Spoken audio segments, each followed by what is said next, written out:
Assalamualaikum warahmatullahi wabarakatuh. Yang kita muliakan Bapak Kepala Sekolah SMK Taruna Pekanbaru, yang dimuliakan Bapak-bapak dan Ibu yang telah hadir di ruangan ini dalam rangka acara diseminasi modul 1.4 budaya positif yang akan disampaikan oleh Bapak Niko Ardi Putra nantinya. Kita banyak bersyukur kepada Allah, dengan anugerahnya kita masih diberi kesehatan dan kekuatan.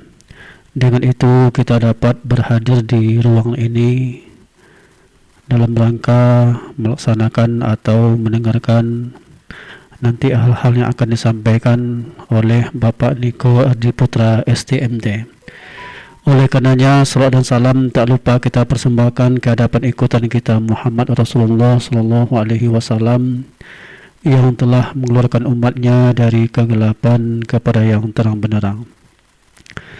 Baiklah Bapak Ibu yang dimuliakan, di sini kami akan mencoba menyampaikan susunan acara kita pada pagi hari ini. Yang pertama, nanti akan kita buka dengan protokol yang sedang berlangsung, kemudian kata sambutan yang akan disampaikan oleh Bapak Kepala Sekolah. Kemudian selanjutnya nanti akan kita serahkan acara ini kepada Bapak Niko Ardi Putra. Baiklah, untuk mengawali acara kita ini, mari kita buka dengan baca basmalah. Bismillahirrahmanirrahim. Baik Bapak Ibu yang dimuliakan, selanjutnya mari kita minta kata sambutan atau sepatah kata yang akan disampaikan oleh Bapak Kepala Sekolah, yaitu Bapak Dr. Andes Haji Zulbahri MMPD. Ke hadapan Bapak, waktu dan tempat kita persilakan.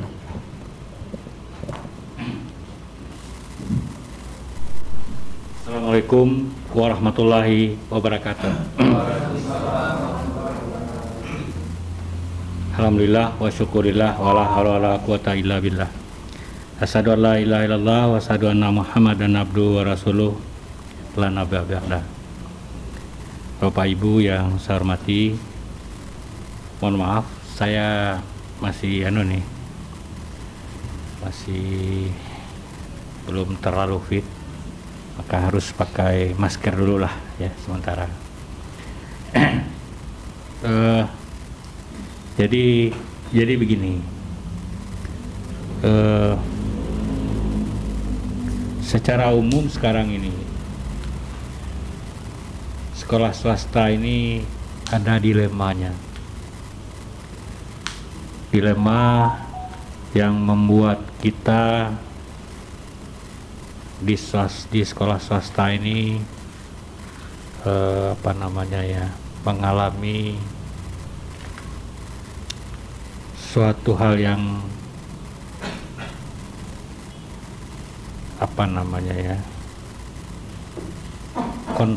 kontraproduktif jadinya.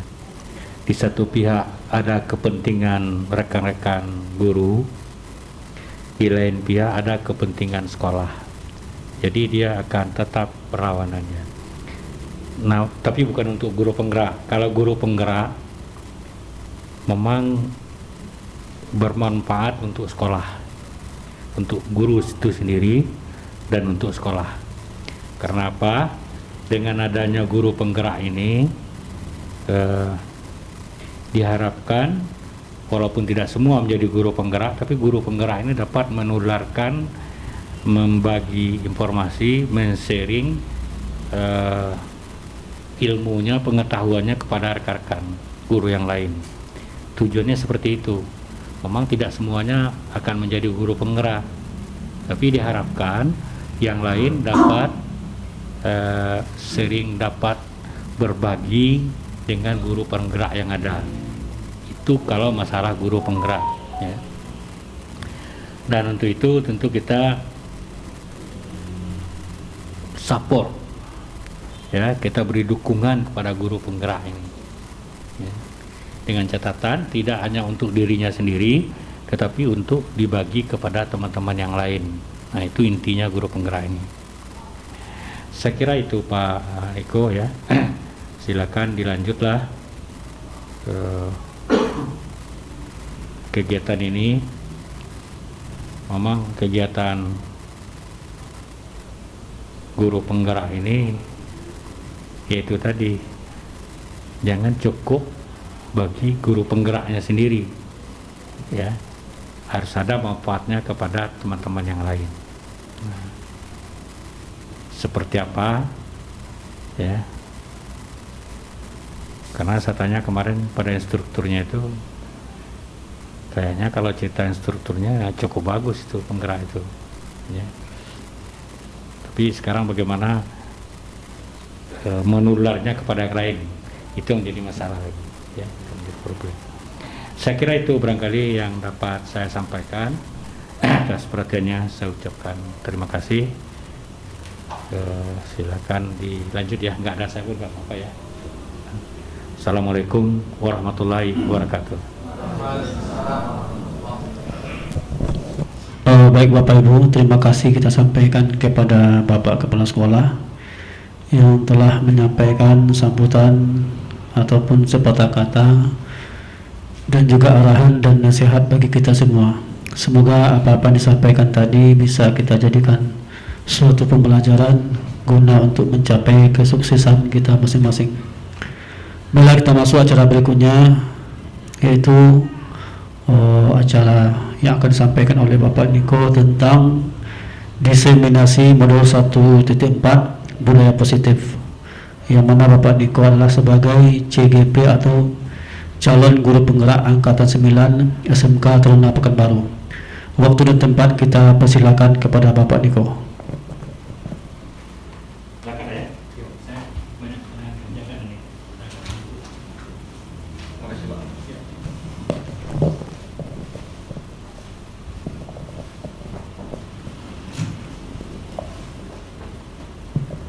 Sebelumnya saya ucapkan terima kasih kepada Bapak Kepala Sekolah yang sudah membuka acara kita.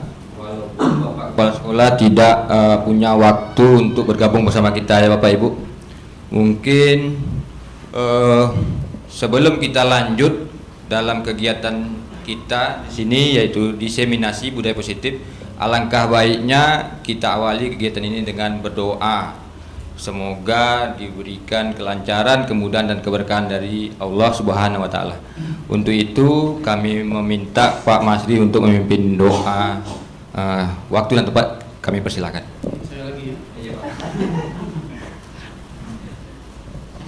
Baik, Assalamualaikum warahmatullahi wabarakatuh.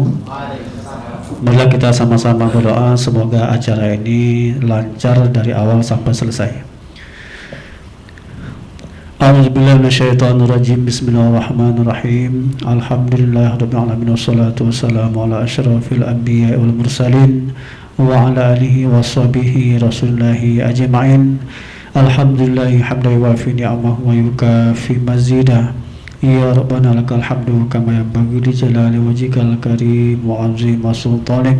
Allahumma taqabbal minna wa niyatana wa hajatana wa du'ana wa kullu ibadatina kama taqabbalta ala anbiya'ika wa awliya'ika wa salihin. Rabbana amanna bima anzalta wa taba'na rasula faktubna ma'a syahidin. Allahumma ighfir lana dzunubana wa liwalidayna warhamhuma kama rabbayana shighara. ولجميع المسلمين والمسلمات برحمتك يا أرحم الراحمين. اللهم إنا نسألك سلامة في الدين وعافية في الجسد وزيادة في العلم وبركة في الرزق وتوبة قبل الموت ورحمة عند الموت ومغفرة بعد الموت. اللهم حول علينا في شقرة الموت والنجاة من النار والعفو عند الحساب. ربنا آتنا في الدنيا حسنة وفي الآخرة حسنة وقنا عذاب النار. وصلى الله على محمد النبي وعلى آله وصحبه وبارك وسلم. Subhanallah, subhana rabbika rabbil izzati amma yasifun wa salamun alal mursalin walhamdulillahi rabbil alamin. Assalamualaikum warahmatullahi wabarakatuh. Terima kasih kami ucapkan kepada Pak Masri. Semoga dengan diawali berdoa kita diberikan keberkahan oleh Allah Subhanahu wa taala. Baik Bapak Ibu, di sini sebelumnya saya berdirinya di sini bukan sebagai instruktur ataupun sebagai narasumber pemateri, karena saya yakin Bapak Ibu yang ada di depan saya ini guru-guru saya, guru-guru hebat yang ada di SMK Taruna. Jadi saya di sini hanya mengajak Bapak Ibu untuk merefleksikan apa yang telah kita lakukan di sekolah ini selama kita menjadi guru, terutama seperti ada Ibu Sumarni, Ibu Mudyati, ya yang sama-sama kita ketahui sesepuh-sesepuh yang ada di SMK Taruna. Ya, selama Ibu menjadi guru, ya apa yang telah Ibu perbuat sehingga seperti apa hasilnya, itu. Jadi nanti kita berharap Bapak Ibu dapat sama-sama untuk merefleksikan. Kemudian saya juga sharing ataupun berbagi pengetahuan di mana saya telah mempelajari modul 1.4 tentang budaya positif, dan itu kami pelajari melalui pendidikan guru penggerak. Baik Bapak Ibu, kita lanjut saja. Sebelum kita masuk ke budaya positif, terlebih dahulu saya ingin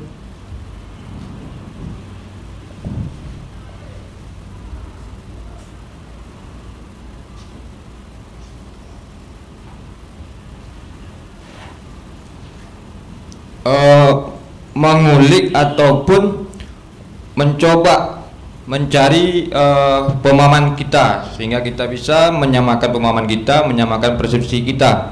Karena kita di sini sudah menjalankan ataupun melaksanakan kurikulum Merdeka untuk tahun yang kedua kalinya. Sebelumnya, apa kira-kira Bapak Ibu ketahui apa itu kurikulum Merdeka? Mungkin bisa kita minta dari Bu Mudyati. Silahkan Bu. Terima kasih kepada Bapak Niko. Ya, apa itu kurikulum Merdeka? Yang seperti kita ketahui bahwa ini adalah canangan dari Kemendikbud kita untuk perubahan dan peralihan kurikulum 13, di mana di sini menuntut kepada siswa kita untuk lebih kreatif lagi dalam menerima pembelajaran, dan di sini juga bahwa guru hanyalah sebagai fasilitator atau sarana dalam penyampai ilmu. Sementara untuk lebih lanjutnya adalah bagaimana siswa kita bisa kita gerakkan dalam cara berpikir dan bertindak dan bisa mengambil suatu keputusan yang memang yang diharapkan untuk kedepannya. Itu mungkin Pak Niko. Terima kasih Bu Mudyati. Kemudian boleh mungkin dari Pak Yosep memberikan pandangannya terkait apa itu kurikulum Merdeka. Baik, terima kasih Pak Niko Erdi Putra. Sebelumnya saya apresiasi sekali kegiatan yang kita laksanakan pada kesempatan ini. Mudah-mudahan apa yang kita lakukan pada hari ini bisa memberi manfaat kepada kita dan orang lain. Baik, izin saya untuk menyampaikan apa itu kurikulum Merdeka. Jadi kalau menurut pandangan saya, kurikulum Merdeka adalah guru menciptakan bagaimana siswa menemukan pembelajaran dan mengkreasikan pembelajaran berdasarkan kemampuan mereka masing-masing. Jadi siswa intinya adalah kurikulum Merdeka adalah guru mengupayakan atau memfasilitasi siswa untuk mengembangkan ide kreativitas mereka dengan cara mereka masing-masing untuk menemukan solusi atas permasalahan yang mereka hadapi untuk menjadi manusia sebagai bagian dari manusia dan bagian dari masyarakat. Terima kasih. Terima kasih Pak Yosep. Untuk Bapak Ibu, mari kita beri aplaus agar kegiatan ini lebih rileks, lebih fleksibel dan tidak kaku ya Bapak Ibu. Jadi kita tadi sama-sama mendengar dari dua pandangan guru-guru kita bahwa inti dari kurikulum Merdeka itu guru adalah sebagai fasilitator. Kemudian saya mengutip dari Kemdikbud, kurikulum Merdeka itu adalah kurikulum dengan pembelajaran intrakurikuler yang beragam, di mana konten akan lebih baik, lebih optimal agar peserta didik memiliki cukup waktu untuk mendalami konsep. Nah, jadi di sini kurikulum dengan pembelajaran intrakurikuler yang beragam. Beragam di situ mulai dari metode, kemudian bahan ajar, sampai media yang kita gunakan. Makanya di spektrum kurikulum Merdeka itu tidak diatur KIKD-nya lagi. Sekolah boleh merubah sesuai dengan karakternya sekolah masing-masing. Itu dia kurikulum Merdeka.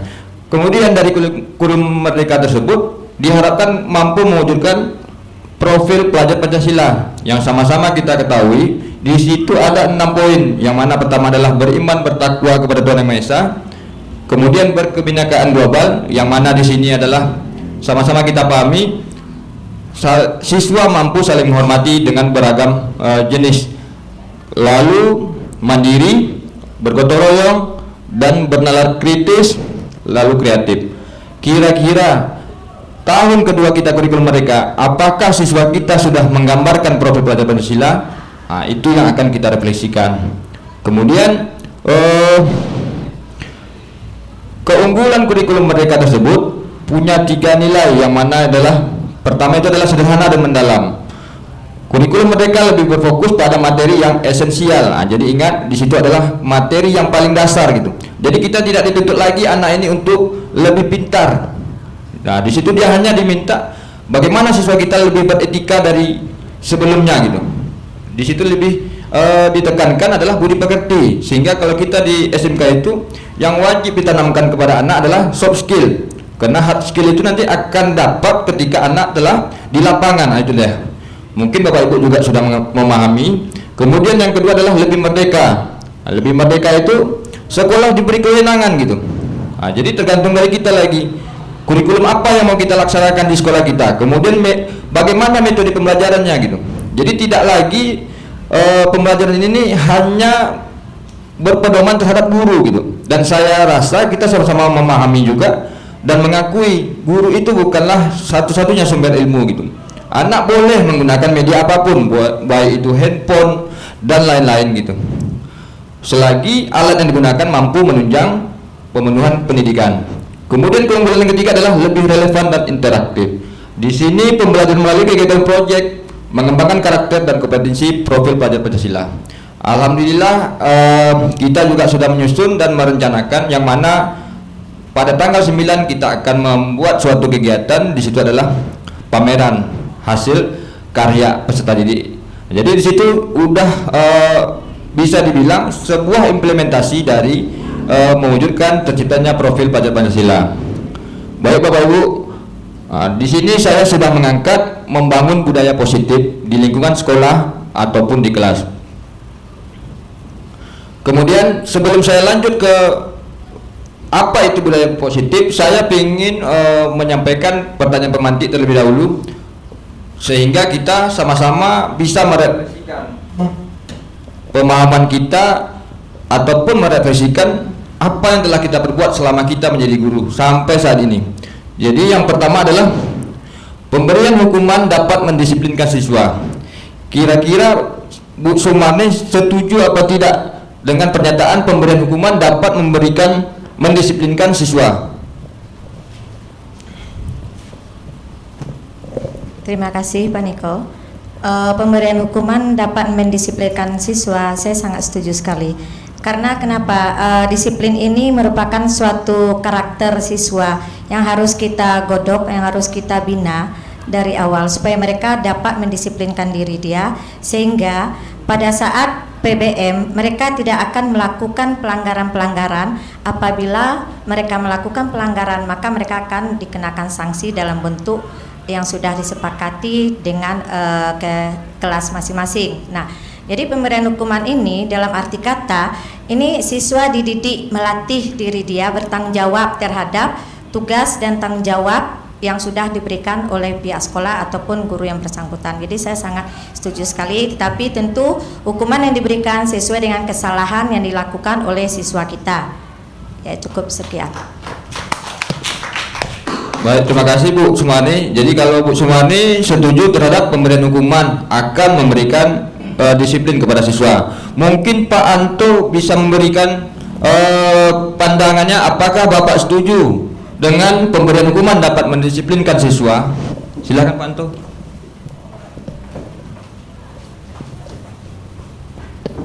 Baik, terima kasih.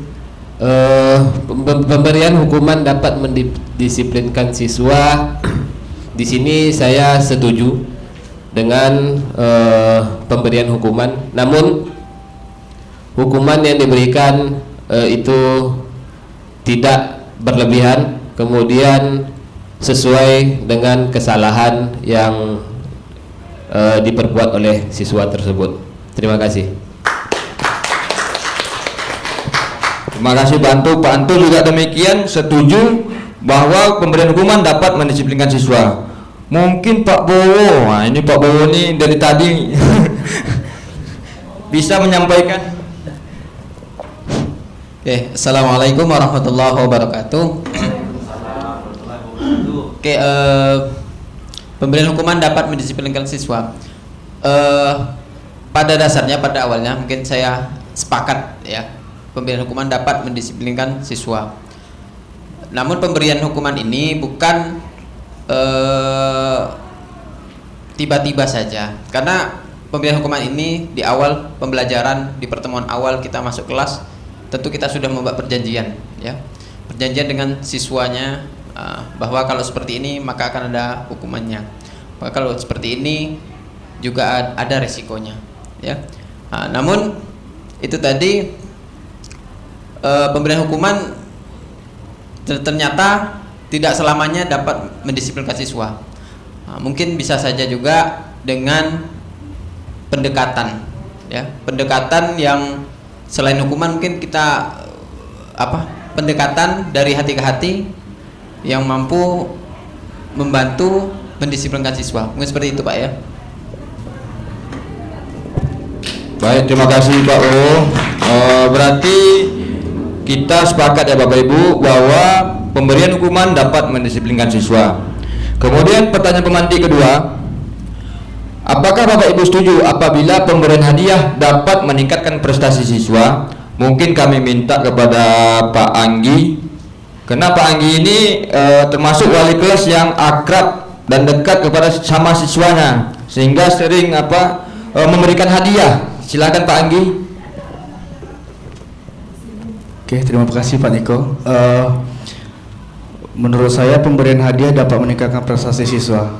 Kalau saya setuju Pak, karena prestasi itu diraih dengan proses yang sangat luar biasa.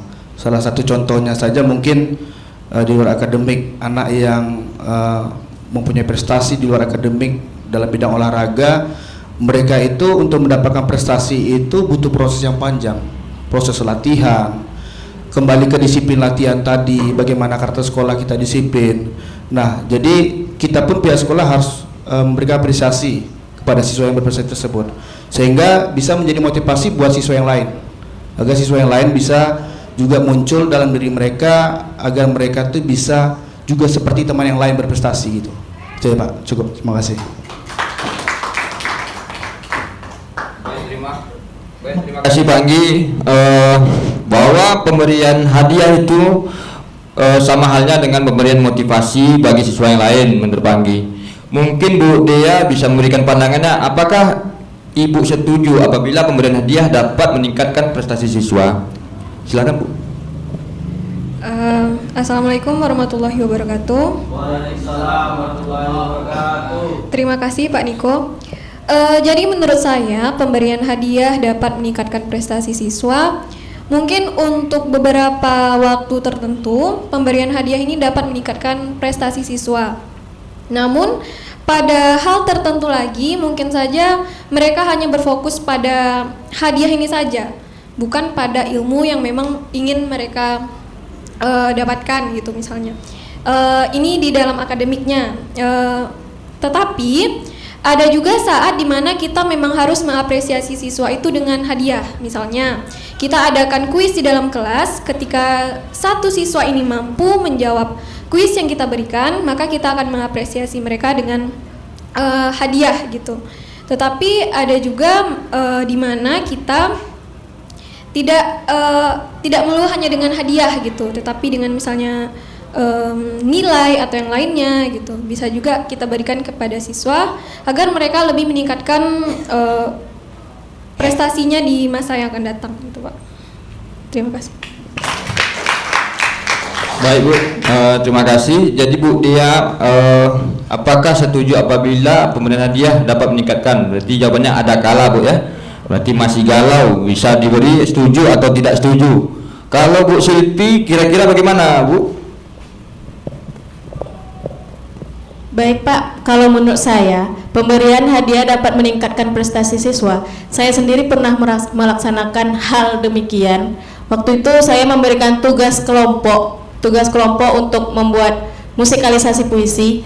Kalau bentuk kelompok pasti mereka ada waktu yang dikorbankan dan ada usaha juga. Nah, jadi pemberian hadiah ini dapat meningkatkan prestasi siswa. Mereka akan melaksanakan apa yang saya tugaskan itu atau apa yang kita berikan atau apa yang kita perintahkan dengan sebaik mungkin. Jadi waktu itu hadiahnya itu berupa ya tidak banyak, tapi dapat membuat mereka untuk harus bisa. Saya harus bisa untuk mendapatkan hadiah tersebut. Jadi saya sangat mendukung pemberian hadiah dapat meningkatkan prestasi siswa tersebut. Terima kasih.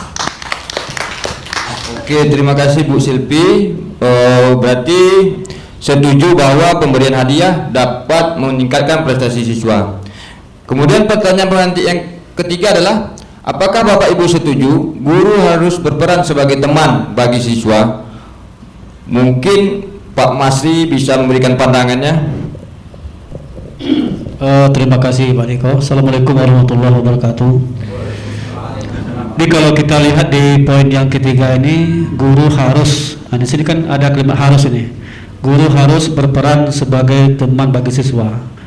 Jadi ini kalau kalau dibilang setuju bisa saja, bilang tidak juga ada waktunya gitu.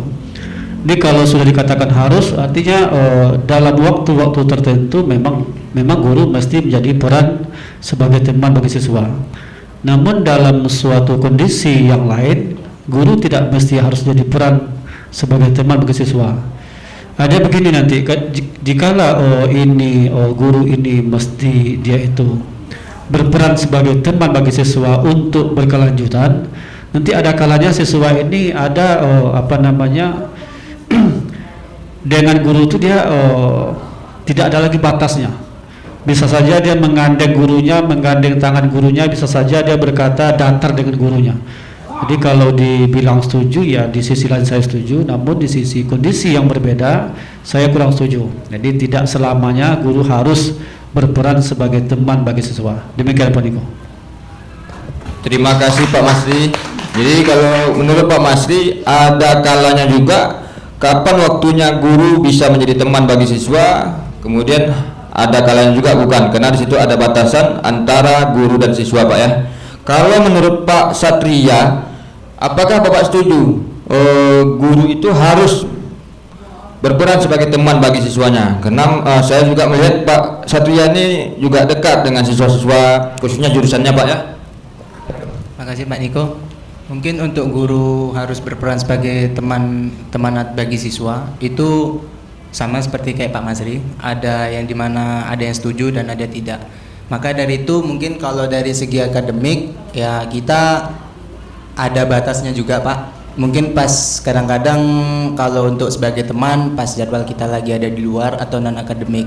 Terkadang kalau apabila kita tidak ada nggak ada kayak seperti sebagai teman, kadang-kadang siswa ini kan ada ingin melepas keluh kesahnya Pak. Kadang-kadang ada kesulitan gini, mereka minta solusi bagaimana Pak. Itu ya ada batasnya juga. Karena kalau seumpama kita sangat berlebih atau terlalu over, ya kadang-kadang ada juga sih siswa yang menjadi kayak berkurang untuk berattitude. Mungkin itu saja Pak Niko. Makasih. Baik, terima kasih Pak Satria.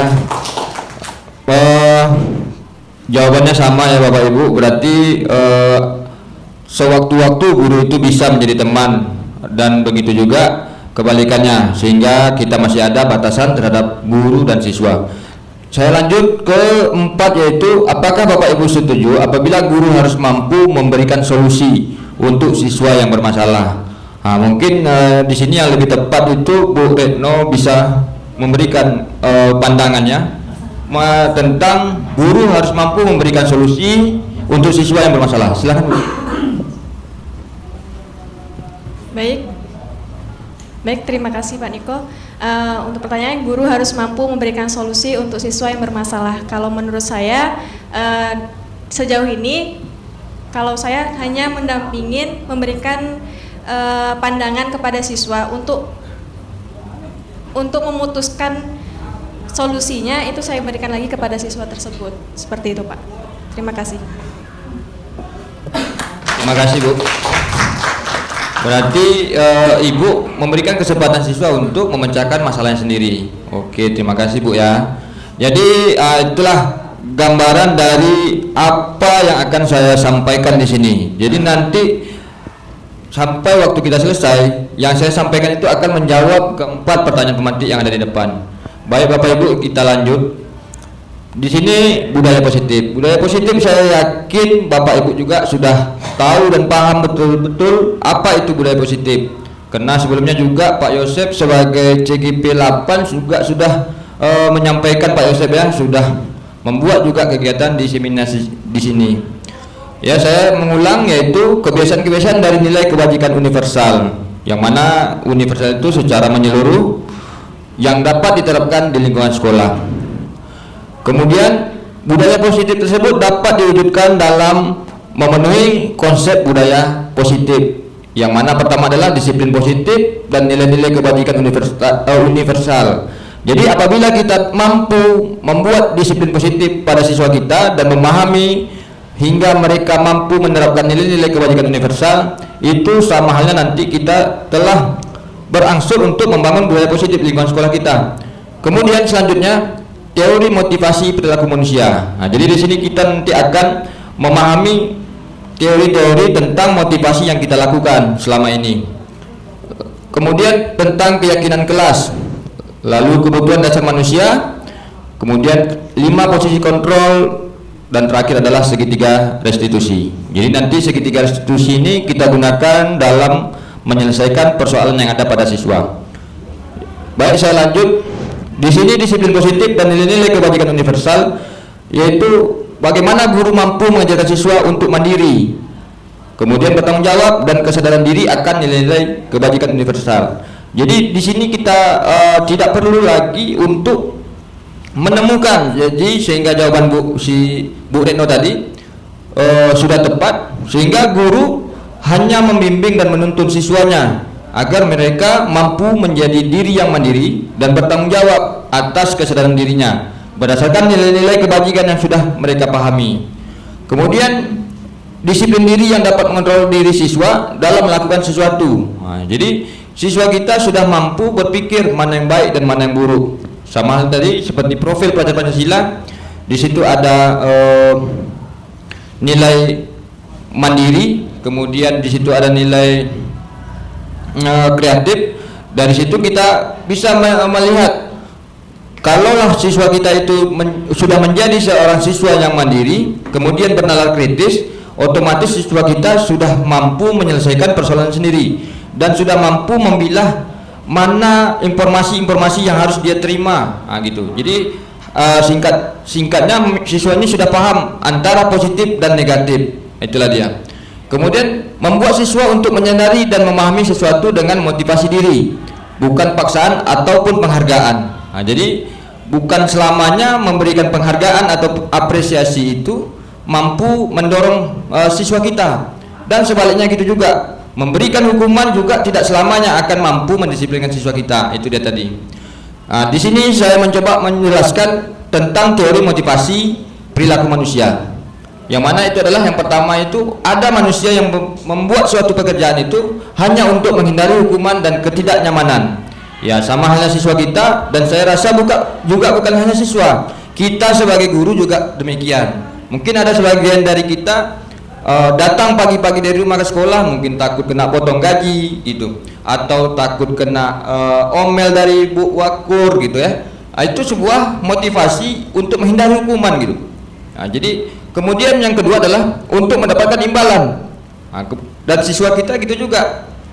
Ketika dia sudah ditanamkan jiwa imbalan tadi, sehingga dia mau bekerja hanya untuk mendapatkan sebuah imbalan gitu. Sehingga kalau kita balikkan keadaannya, apabila tidak ada imbalan gitu, apakah siswa ini mampu bekerja lagi? Nah, itu dia. Jadi nanti kita dari situ kita mampu merefleksinya. Jadi tidak selamanya memberikan apresiasi atau penghargaan itu mampu meningkatkan prestasi siswa gitu. Coba dihilangkan gitu.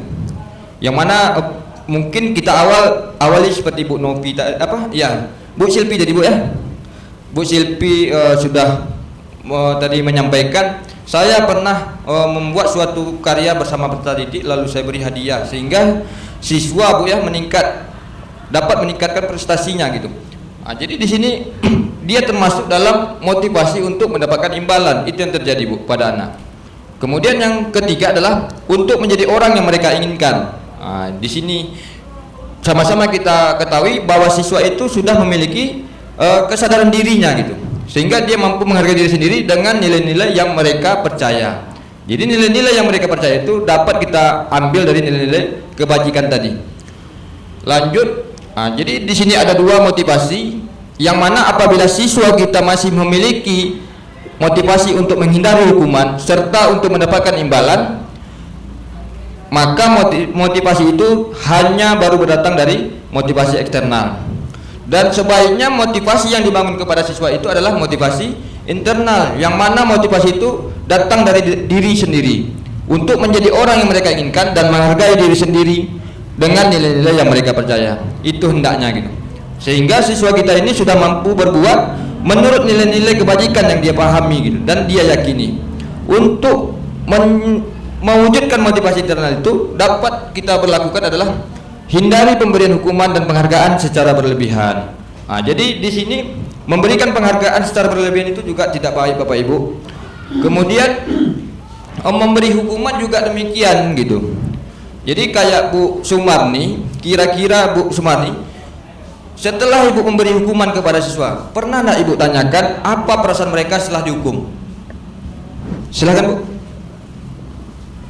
Ya, terima kasih Pak Niko.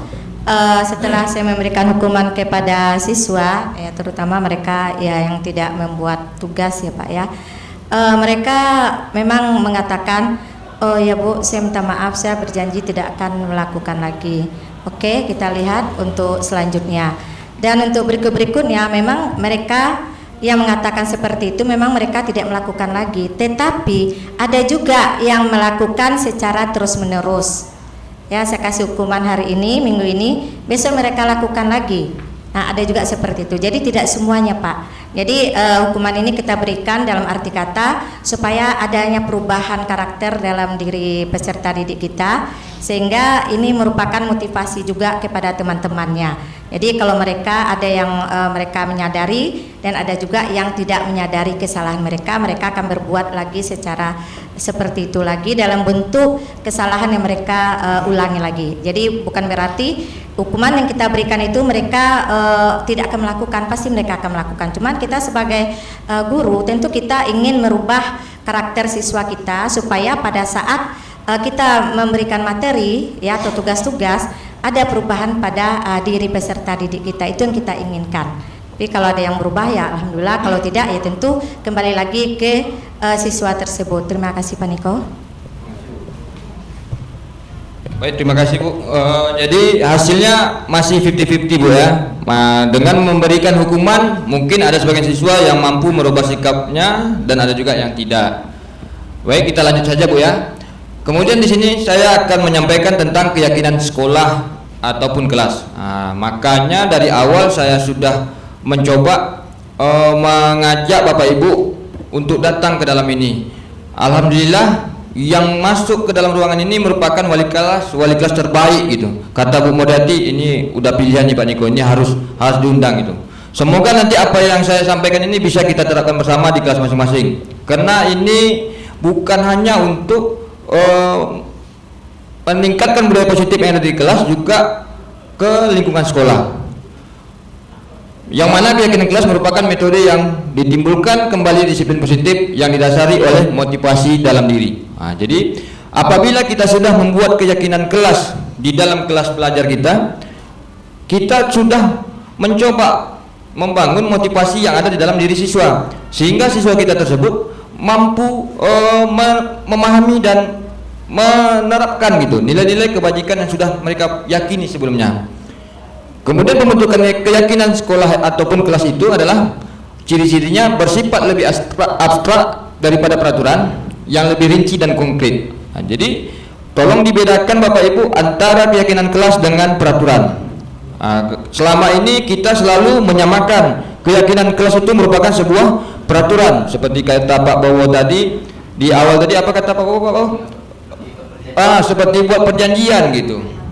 Nah, jadi kalau perjanjian dengan diawali oleh peraturan, dia lebih terkesan mungkin ke kalimat negatif. Nah, tapi kalau kita sudah merubah menjadi keyakinan sehingga muncullah kesepakatan bersama gitu. Nah, dari situ kita bisa mengambil nilai-nilai positif yang ada pada peraturan. Jadi hal yang paling mudah itu membuat keyakinan kelas adalah mengambil dari nilai-nilai peraturan yang ada di sekolah. Nah, itu yang kita rubah.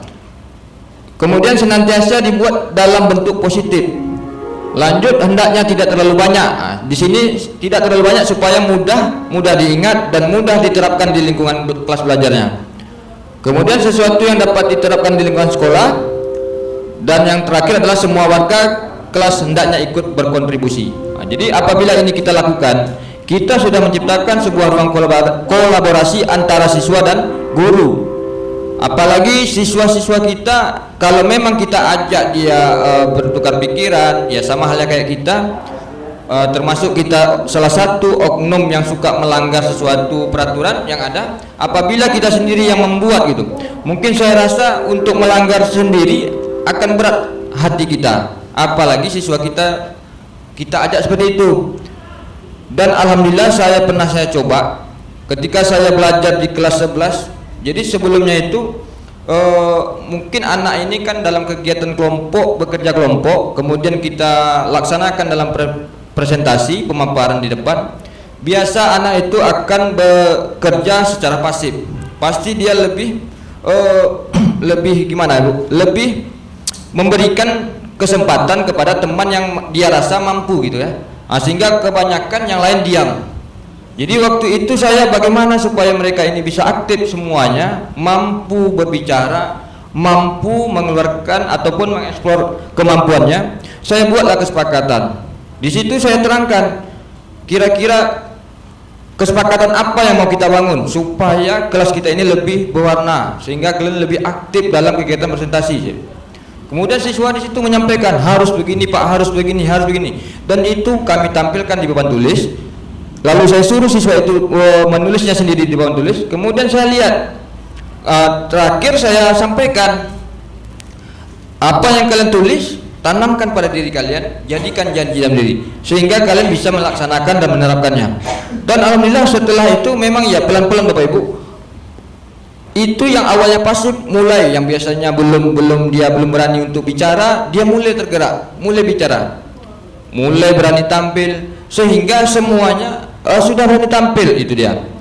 Jadi dengan menerapkan keyakinan kelas di dalam kelas kita, itu dapat meningkatkan motivasi belajar siswa gitu. Kemudian kegiatan pendalaman itu dapat kita buat di kelas kita itu seperti ini. Jadi nanti bagi Bapak Ibu yang membuat di kelas, silakan dibuat dari 3 tema.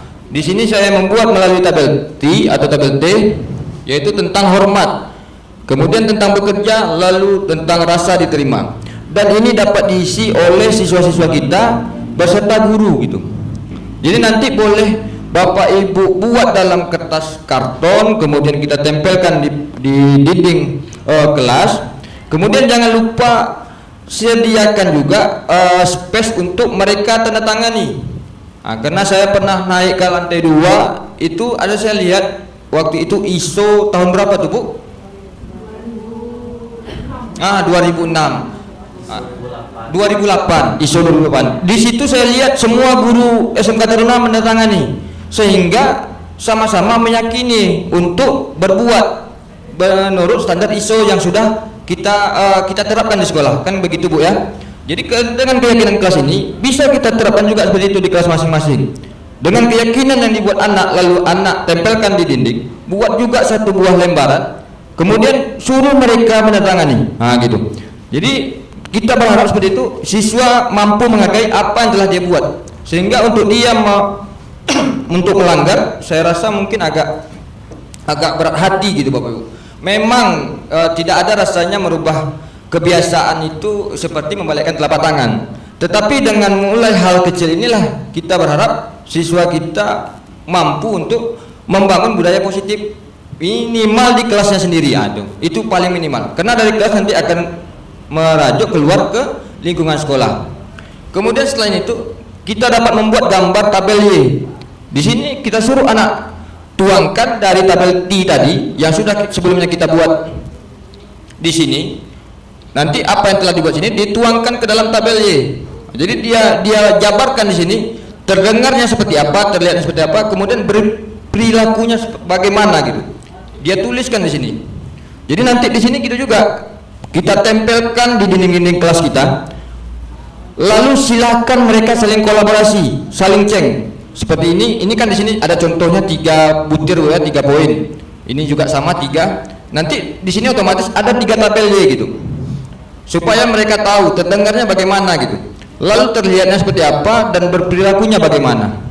Sehingga siswa kita sudah mampu memahami bagaimana membuat sebuah keyakinan kelas gitu. Kemudian nanti juga dapat Bapak Ibu tuliskan tugas-tugas guru dan tugas-tugas siswa. Kemudian Bapak Ibu tuliskan juga di situ apa yang bukan tugasnya guru dan apa yang bukan tugasnya siswa. Dan sebaiknya itu kita sebagai guru juga menandatanganinya di kolom kita gitu. Jadi sehingga kita ketika masuk kelas saya rasa mungkin malu apabila kita yang melanggar. Karena saya pribadi mungkin udah menjadi rahasia umum Bapak Ibu ya. Kayak saya di kelas mungkin agak ada yang bilang santai, sering keluar. Tapi apabila ini saya buat, mungkin 8 jam saya mengajar dalam satu hari, mungkin 8 jam itu saya di dalam kelas gitu. Saking menahan ego kita gitu. Karena namanya manusia pasti memiliki ego masing-masing. Nah gitu Bu, Bapak Ibu. Kemudian ini bentuk kami berbuat ataupun menyusun keyakinan kelas ketika kami lokakarya pertama. Di sini kami masing-masing peserta menuliskan apa yang kita rasa menjadi keyakinan kita untuk membangun komunitas belajar yang kondusif, yang efektif. Nah, di situ. Setelah itu kami diberikan kesempatan untuk menempel, kemudian dipajang. Beginilah. Ini hal yang paling sederhana. Sifatnya tidak permanen. Alangkah baiknya yang kita buat di kelas itu permanen gitu. Jadi semua siswa itu dapat melihat dan kita mampu mengingatkan kembali. Ayo, keyakinan apa yang telah kalian buat kemarin, sehingga siswa mampu menyadari kesalahan apa yang sudah dia lakukan gitu Bapak Ibu. Baik, kita lanjut saja tentang kebutuhan dasar manusia. Jadi kebutuhan dasar manusia itu sama halnya tentang manusia yang mana itu adalah bertahan hidup. Bertahan hidup di sini sama dengan apa yang kita lakukan hari ini, pasti kita sendiri yang tahu tujuannya apa. Kemudian di sini adalah untuk bertahan hidup, kasih sayang dan rasa yang diterima ataupun kebutuhan untuk diterima. Di sini kebutuhan dasar manusia di sini adalah siswa yang biasanya kita sebut adalah siswa anak manja gitu. Jadi kalau kita memahami kebutuhan dasar manusia, ada siswa itu yang harus memiliki kasih sayang dan rasa diterima. Jadi di sini contohnya itu seperti kalau yang kita lihat anak, kalau dulu kan sering kamu ini anak mama atau anak mami. Nah, berarti siswa yang manja itu adalah siswa yang terbiasa dengan kasih sayang orang tuanya. Kemudian dia datang ke sekolah, sehingga tiba di sekolah dia wajib diberikan kasih sayang dan rasa diterima. Terkadang kita di sekolah tidak memahami akan hal itu karena kita hanya tahu dengan diri kita sendiri. Kemudian ada siswa yang kebutuhan dasarnya adalah penguasaan ataupun pengakuan atas kemampuan. Biasanya siswa yang seperti ini siswa yang yang lebih aktif, mungkin lebih egois diantaranya gitu. Maunya menang sendiri, sehingga kita bilang kamu jangan ego, padahal dia bukan ego. Memang gimana psikologisnya yang seperti itu gitu Bapak Ibu. Tinggal kita bagaimana menyikapinya. Anak yang ekstrovert ya, kalau kita bilang mungkin ya. Nah, jadi itu dia. Kemudian ada tentang anak yang harus diberi kebebasan. Nah, sama hal juga guru saya rasa juga seperti ini. Kemudian kesenangan, sehingga beragamlah kebutuhan dasar manusia yang harus kita pahami. Apabila kita di dalam kelas sudah memahami tentang kebutuhan dasar ini, sehingga kita di kelas saya rasa tidak terlalu tegang dan tidak terlalu memaksakan keinginan anak harus begini, anak harus begini. Karena biarkan anak itu berkembang sesuai dengan kodratnya masing-masing. Karena anak itu juga lahir dengan keunikannya masing-masing. Tidak ada anak yang lahir yang sama gitu. Kemudian lanjut, di sini saya akan menjelaskan tentang posisi kontrol guru. Jadi yang mana posisi kontrol pertama adalah menghukum. Kita menganggap penghukuman ini merupakan sebuah upaya kontrol guru terhadap siswa. Seorang penghukum bisa menggunakan hukuman fisik maupun verbal. Salah satu contohnya ataupun ciri-cirinya adalah nada suara tinggi, bahasa tubuh, mata melotot, dan jari menunjuk sambil menghardik. Itu ciri-ciri guru yang memiliki posisi kontrol penghukum. Di awal tadi kita sudah memulai pertanyaan pemantik, yang mana kita sepakat memberikan hukuman dapat mendisiplinkan siswa. Dengan penghukum ini ataupun menggunakan kontrol sebagai penghukum, banyak yang kita rugikan terhadap diri siswa kita. Yang pertama itu adalah menghambat kreativitas siswa, sehingga siswa itu merasa penuh tekanan dengan hukuman yang telah diberikan oleh guru. Makanya tadi saya sempat bertanya sama Bu Sumarni, apakah Ibu pernah bertanya kepada siswanya setelah dihukum, apa perasaan yang mereka alami setelah dihukum gitu. Kalau seandainya itu yang kita lakukan, mungkin kita bisa merubah posisi kontrol yang kita lakukan. Yang awalnya dari penghukum, mungkin bisa kita geser menjadi pembuat merasa bersalah. Karena pembuat merasa bersalah itu mungkin lebih baik dari menghukum siswa. Yang mana pembuat merasa bersalah itu adalah akan menggunakan keheningan yang membuat orang lain merasa tidak nyaman, kemudian bersalah atau rendah diri, sehingga siswa memahami dan mengetahui bahwa yang telah mereka lakukan ini adalah suatu kesalahan. Itu dia. Ciri-cirinya adalah nada suara memelas, kemudian halus, sedih, dan bahasa tubuh merapat pada anak hingga lesu. Kemudian dari pembuat merasa bersalah, ada lagi posisi kontrol yang kita lakukan adalah pemantau. Ini biasanya ibu-ibu piket Bu ya. Kemudian memantau berarti mengawasi, yang mana posisi pemantau ini adalah taat terhadap peraturan dan konsekuensi. Mungkin begitu Bu Muriati ya. Kemudian ciri-cirinya adalah nada suara datar, bahasa tubuh yang formal. Itu seorang posisi kontrol guru sebagai pemantau. Lanjut, di sini ada posisi kontrol guru sebagai teman. Posisi kontrol sebagai teman itu adalah guru pada posisi ini tidak akan menyakiti murid, namun akan tetap berupaya mengontrol murid melalui persuasi. Di sini adalah bisa posisi teman itu adalah bisa negatif ataupun positif. Jadi melalui jawaban Pak Mas Riri sudah sesuai bahwa guru tidak harus menjadi teman buat siswa, karena dibalik sisi positifnya dia juga memiliki sisi negatif. Ciri-cirinya adalah nada suara ramah, selalu akrab dan bercanda kepada siswa. Lalu bahasa tubuhnya merapat pada murid, mata dan senyum jenaka. Dan yang terakhir adalah posisi manajer. Posisi terakhir manajer ini adalah posisi di mana guru berbuat sesuatu bersama dengan murid, sehingga guru mampu mempersilahkan murid ataupun memberi kesempatan murid untuk mempertanggungjawabkan atas perilakunya. Jadi sesuai dengan yang disampaikan oleh Bu Reno tadi, guru tidak selamanya untuk mampu memberikan solusi atas permasalahan pada anak. Jadi langkah yang terbaik itu adalah guru berbuat sesuatu bersama dengan murid untuk mempersilahkan murid mempertanggungjawabkan atas perbuatan yang telah mereka lakukan.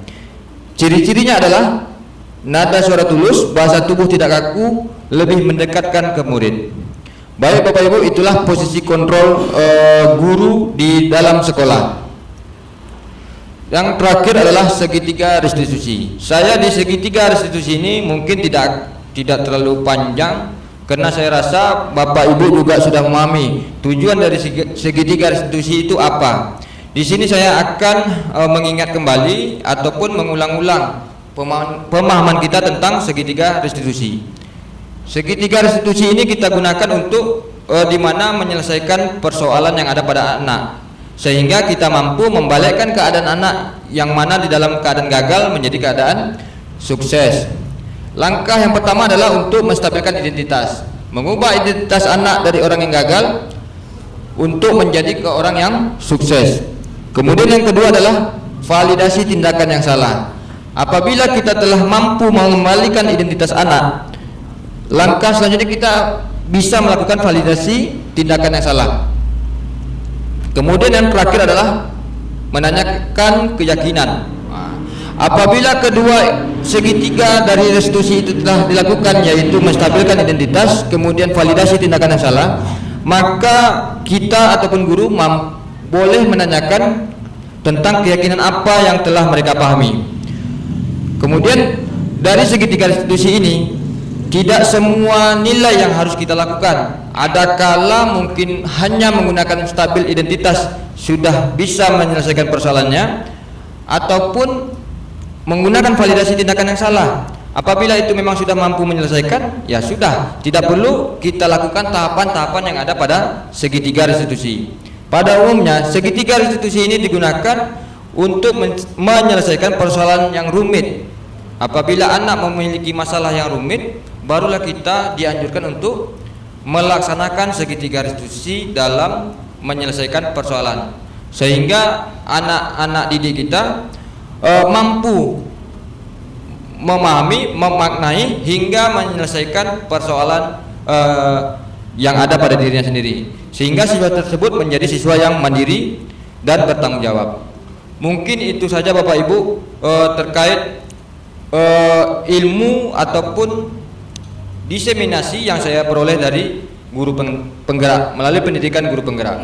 Saya berharap kepada wali kelas kita mulai dari penerapan keyakinan kelas, karena saya sendiri di kelas saya sudah melaksanakan dan memang hasilnya efektif gitu. Kalau memang kita betul-betul membuat dan melaksanakan, dan tidak perlu banyak-banyak, mungkin hanya 2 atau 3 poin yang kita buat secara bersama, lalu kita pastikan anak betul-betul paham dan tentang keyakinan yang mereka buat, dan itu lebih baik gitu. Mungkin bisa diawali dari kesiapan dia dalam mengikuti pembelajaran, kemudian dari pakaiannya boleh. Mungkin selama ini kita lihat masih banyak siswa-siswa kita mungkin yang dalam keadaan gagal berpakaian. Mungkin dari dasar dulu kita buat. Apabila yang keyakinan yang sudah kita buat melalui dasar tadi sudah dilaksanakan, kita evaluasi lagi untuk keyakinan berikutnya, itulah dia. Sehingga nantinya kita di sekolah mampu membangun budaya positif. Apabila budaya positif ini sudah kita bangun, barulah kita bisa mewujudkan profil pelajar Pancasila. Kalau ini tidak terbangun budaya positif ini, saya rasa mau 10 tahun ataupun mau berganti kurikulum yang akan datang, sekolah tidak memahami dan memaknai apa itu kurikulum mereka. Mungkin sedikit tambahan yang sama-sama kita pahami, mungkin Bapak Ibu yang sudah tahu, yang namanya kurikulum mereka itu memerdekakan pembelajaran, memanusiakan manusia. Di situ tidak ada paksaan, yang ada hanya tuntunan. Jadi dengan begitu, setelah kita memahami filosofi pemikiran Ki Hajar Dewantara, barulah kita mampu menerapkan kurikulum merdeka. Kemudian satu lagi, saya tertariknya karena kita SMK, walaupun kita bukan pusat keunggulan. Saya termasuk, kalau dulu Bu ya, sebelum-sebelumnya, kalau sekarang belum mungkin, saya termasuk orang yang suka sering ikuti pelatihan gitu. Sampai ke manajemen pendidikan SMK juga saya sudah pernah, dan kami di situ saling sharing bagaimana SMK PK itu berbuatnya, apa yang mereka lakukan gitu. Makanya kalau bisa, mungkin bisa kita merujuk ke sekolah PK ataupun sekolah revolusi 4.0. Saya juga pernah berjalan ke SMK-SMK yang ada di sekitar kita. Mungkin bisa dibilang kita inilah sekolah yang sudah menggambarkan seperti kuburan gitu. Ya Bu, kalau jam 8 nih, jam 9 itu kan coba tengok sunyi senyap gitu. Nggak nampak mana orangnya, mana aktivitasnya gitu. Padahal SMK itu tamatannya bukan untuk berpikir anak kita. Tamatan SMK itu untuk bekerja Bu. Jadi tidak ada lagi gunanya siswa SMK itu diberi teori sebanyak mungkin. Lebih baik anak ini dibiasakan untuk bekerja, sehingga di lapangan nanti setelah tamat siswa mampu menyesuaikan diri gitu, karena dia sudah dapat nilai-nilai dari kebekerjaan. Saya berharap dari Bu Mudyati sebagai kurikulum juga mampu merubah paradigma. Mungkin kita selama ini kena terbawa ketarunaan, Bu ya, yang mana taruna itu wajib begini, harus begini, padahal tidak gitu. Malah dengan adanya ketarunaan itu kita memiliki nilai plus. Di situ kan ada tadi keunggulannya itu, sekolah boleh merubah kurikulum sesuai dengan karakter sekolah tersebut. Mungkin lebih baik lagi, lebih arif apabila kita sudah mampu mengkolaborasikan kegiatan ketarunaan terhadap kegiatan pendidikan. Mungkin itu saja, Bu, terkait evaluasi kita ataupun refleksi kita tentang memerdekakan pembelajaran. Akhir kata, jadilah guru yang selalu menuntun, bukan menuntut, agar siswa dapat berkembang sesuai zaman dan kodratnya. Terima kasih Bapak Ibu. Wabillahi taufiq wal hidayah. Wassalamualaikum warahmatullahi wabarakatuh.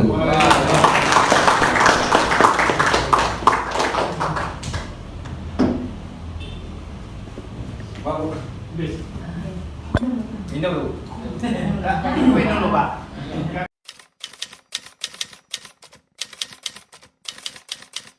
Bidang studi untuk seluruhnya duduk siap, gerak.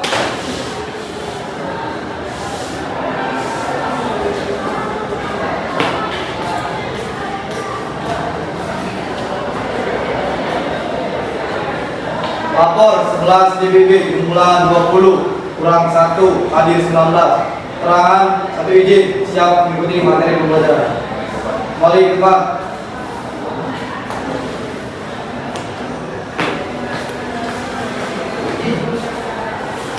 Mengawali pembelajaran, berdoa dimulai.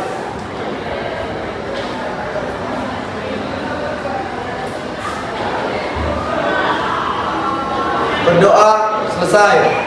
Setelah istirahatkan dapat mengucapkan salam. Istirahat di tempat, gerak. Assalamualaikum warahmatullahi wabarakatuh. Bisa. Bisa. Siap. Aksana. Siapa aja ya? Siap. Iya. Siap. Isman. Siap. Marcelino. Siap. Muhammad Inafi.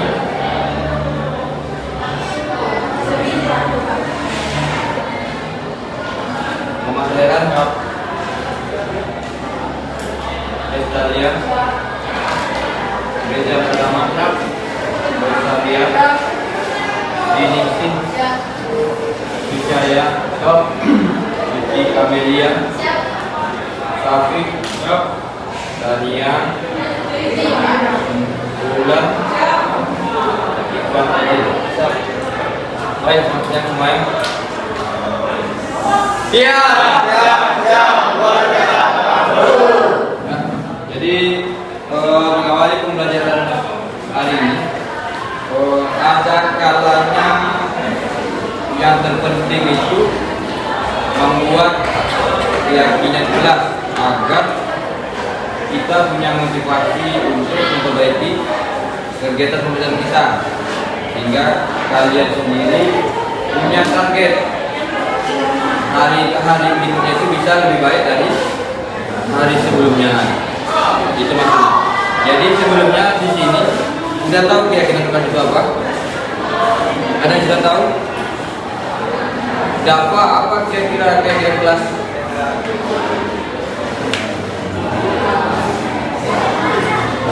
Aku apa itu keyakinan kelas?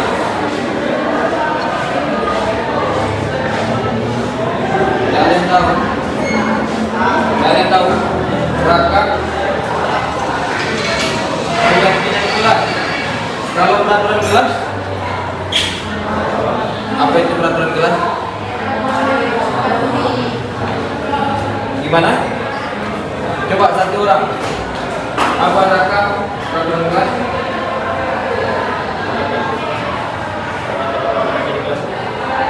Coba suaranya. Tata tertib yang ada. Kalau yang lain ada? Ya. Hal-hal yang telah ditetapkan. Oke, ya, hampir sama. Hal-hal yang telah ditetapkan yang mana menjadi tata tertib atau peraturan kelas. Biasanya tata tertib atau peraturan itu dia bersifat negatif. Bagi orang yang melanggar pasti punya hukuman atau tindakan. Tapi beda dengan keyakinan kelas. Kalau keyakinan kelas itu dia tidak ada tindakan, tidak ada konsekuensi. Tetapi dengan kita yang membuat suatu keyakinan, otomatis kita wajib melaksanakannya. Jelas ya? Nah, sekarang supaya pembelajaran di kelas ini jadi lebih baik, saya minta masing-masing dari kita membuat sebuah keyakinan, tidak usah banyak-banyak, cukup satu orang satu saja keyakinan. Ya. Nah, kira-kira kayak apa nih? Dia ingin memperbaiki kualitas pembelajaran, mungkin kalau meyakini, nah, sehingga dia tuangkan di dalam kertas, dia tulis keyakinannya, dia dapat. Nah, nanti dia tulis keyakinan apa yang mau dia buat di kelas ini di saat pembelajaran berlangsung. Apa maksudnya? Sampai sini jelas.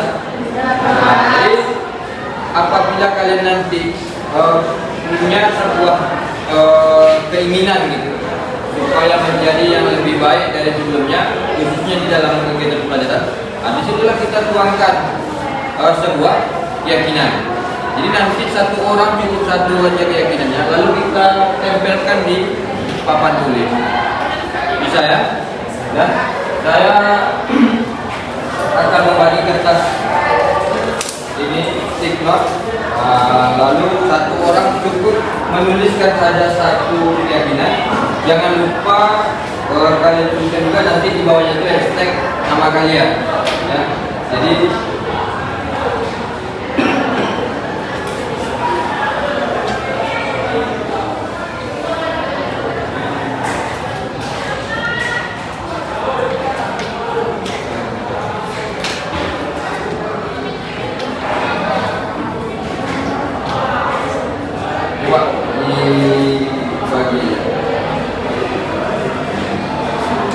yang sudah dapat kertas silakan dibuat satu keyakinan dan jangan lupa di bawahnya buat hashtag nama kalian.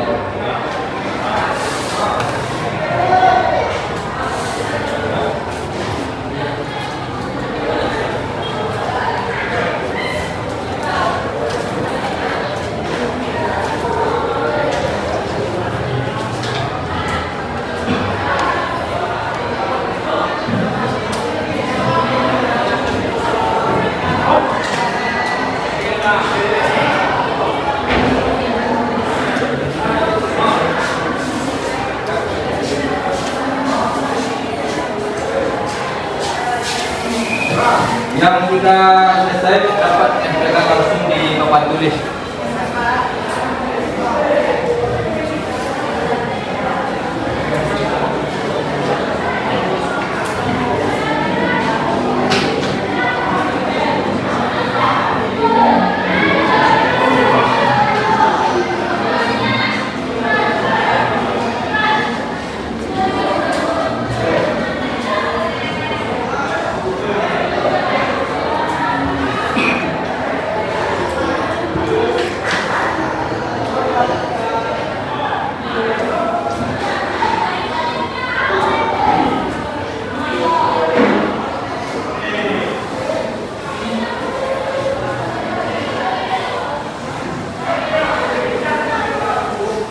Yang sudah siap boleh langsung saja tempel di kotak yang ada di papan tulis.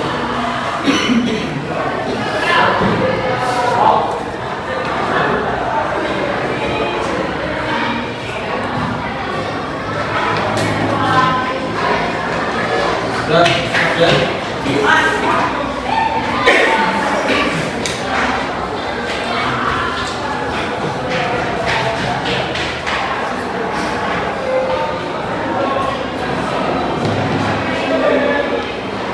langsung aja tempel aja.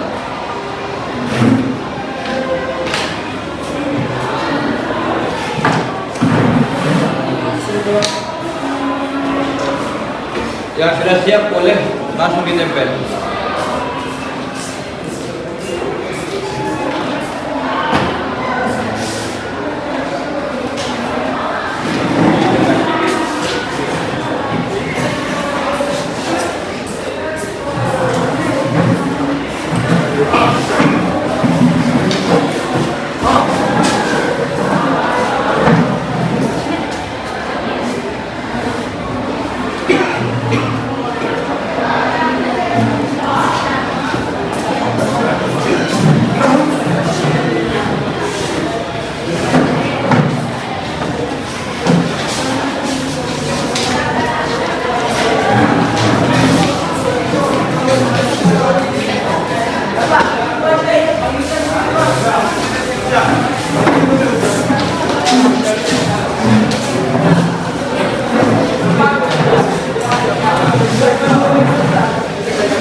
dibagi ke sebelah di sampingnya.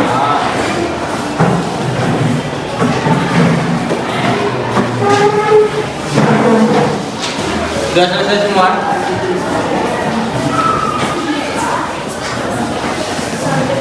Di sebelahnya ya Pak.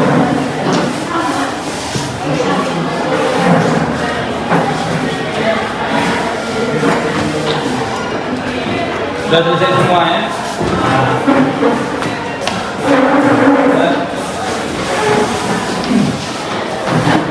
Kemudian masalah yang jelas supaya dia mudah diingat dan mudah dipahami itu tidak perlu banyak.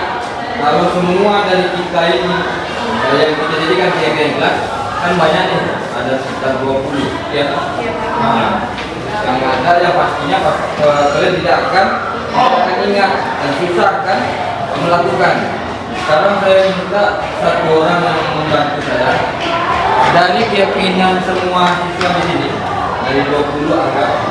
Nanti kita tunjukkan lagi. Ini kan dari 20 ini pasti ada yang hampir sama gitu kayaknya.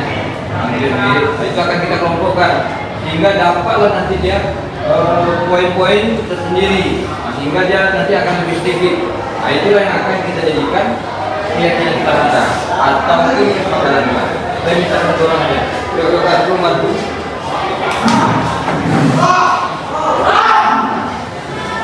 Coba di seleksi yang rasa-rasanya hampir sama yang dia inginkan, pisahkan dia, dikelompokkan. Ya mungkin disiplin, tanggung jawab, nah itu kan hampir sama, itu bisa ditempelkan ini. Saling peduli, saling menghargai, ya. Saling menghormati, itu hampir sama juga.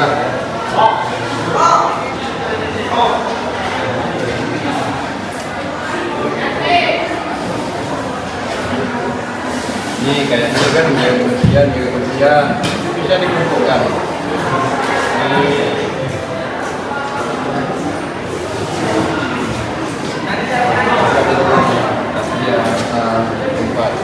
Bisa kan kasih jarak, kasih jarak.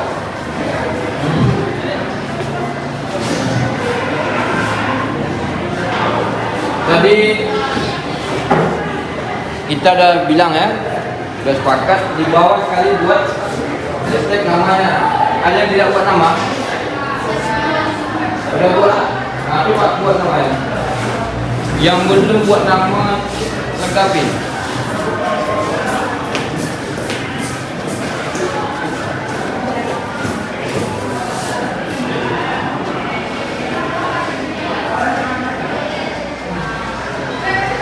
Udah langsung aja tempel.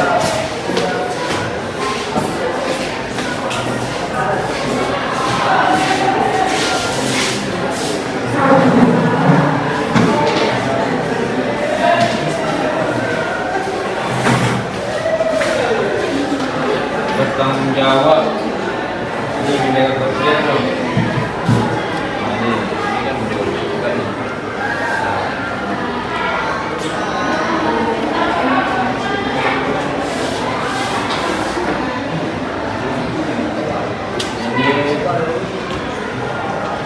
Yang peduli menghargai ya ini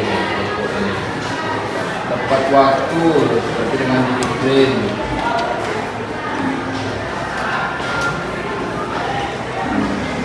Ini kebersihan. Ini apa? Kasih fokus, fasilitas. Ini percaya diri, disiplin, tepat waktu, sama disiplin. Jadi pada begitu. Jadi kalau yang sudah berhubungan dengan fasilitas, satu saya harus benar-benar belajar.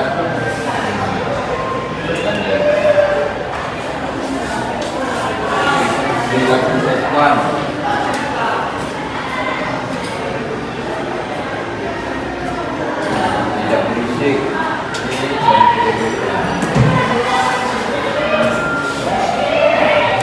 Saling memperhatikan. Nah,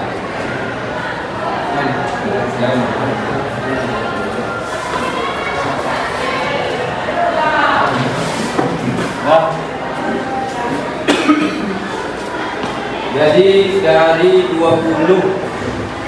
dapatlah 4 buah keyakinan. Keyakinan 4 buah ini di sini yang pertama itu adalah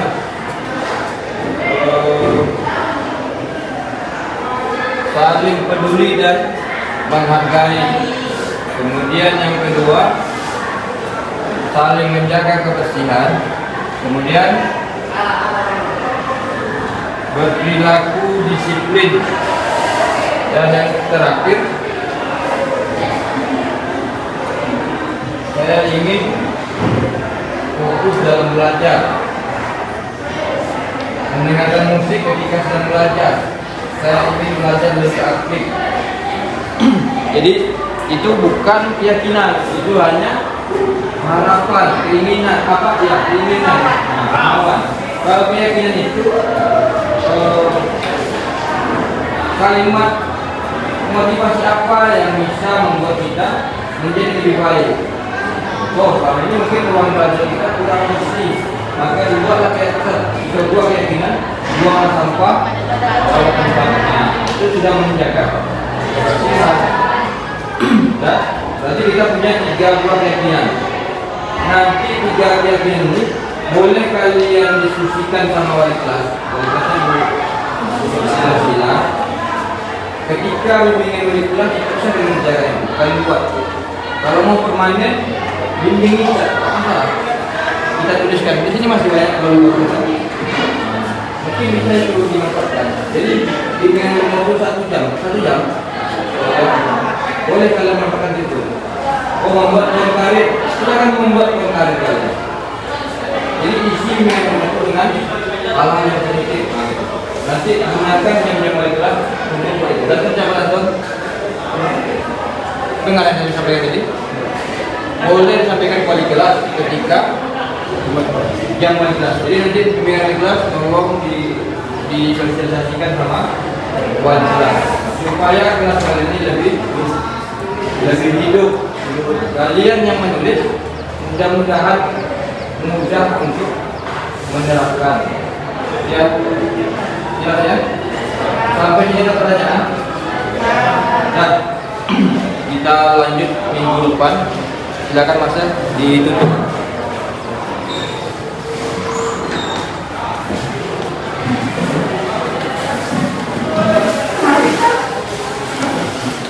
Izin guru bidang studi untuk gurunya. Belum siap, drop.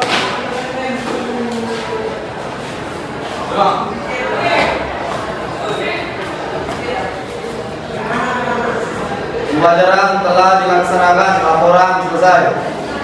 Kembali ke depan.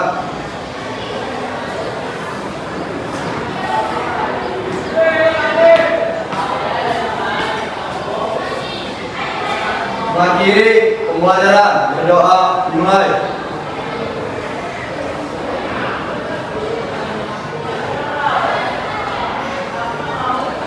Berdoa selesai. Setelah diserahkan dapat mengucapkan terima kasih. Istirahat di tempat. Gerak.